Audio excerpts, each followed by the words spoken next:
Jim and Elisabeth Elliot, 1927 to 1956, and 1926 to 2015.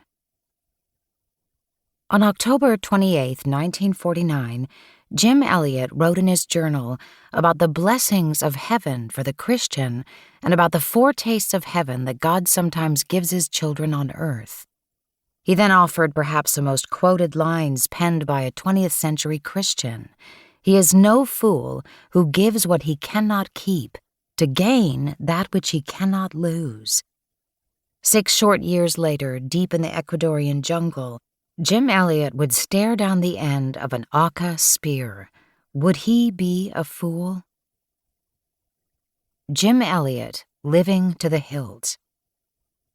Philip James Elliot was born on October 8, 1927, in Portland, Oregon. His father, a fiery red-headed man of Scots heritage, was an itinerant evangelist in the assemblies of the Plymouth Brethren, as they are called. His mother had trained to be a chiropractor. Jim had 2 older brothers and a younger sister. He grew up nurtured by regular church attendance and daily Bible reading in a home that reflected the strong Christian convictions of both parents. In the Elliot home, life was an adventure to be lived for Jesus Christ. Jim's parents labored both to teach and demonstrate that this book was to be lived and that the life it depicted was a happy and rewarding one. Jim was taught that to be a committed Christian was not to live a cloistered and dull life. In high school, Jim excelled, especially in architectural drawing. Most importantly, it was evident that God had worked savingly in his life by his Spirit's grace. Carrying his Bible to every class, he was like the Apostle Paul, not ashamed of the gospel of Christ. See Romans chapter 1, verse 16. During these years, he began seriously thinking about being a missionary. When he went off to Wheaton College, his sense of the Lord's calling on his life became stronger.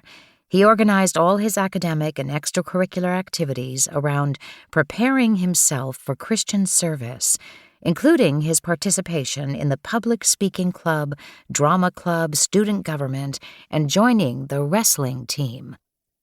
All these would prepare him for leadership and preaching the gospel to the lost. Jim even saw wrestling as a way of achieving his ultimate goal, that of presenting a more useful body as a living sacrifice.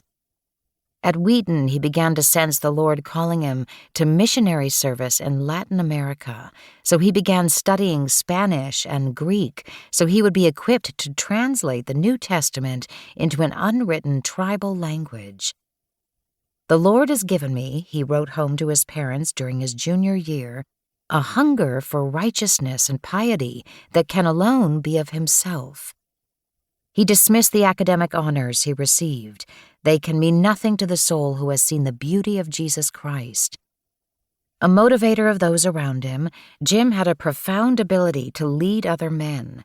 Zealous for ministry regardless of the cost, Jim would hurl himself into evangelism, and his ardor was contagious to everyone who knew him. But he was far from the dour Scotsman. His all-in personality made Jim gregarious, at times full of pranks and laughter.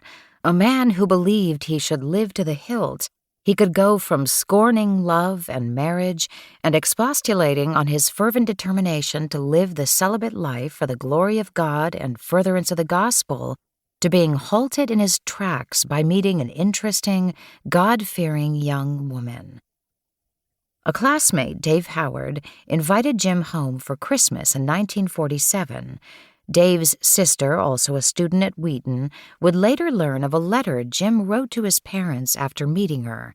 He described her as a tall, lean girl, far from beautiful, but with a personality drive that interests me.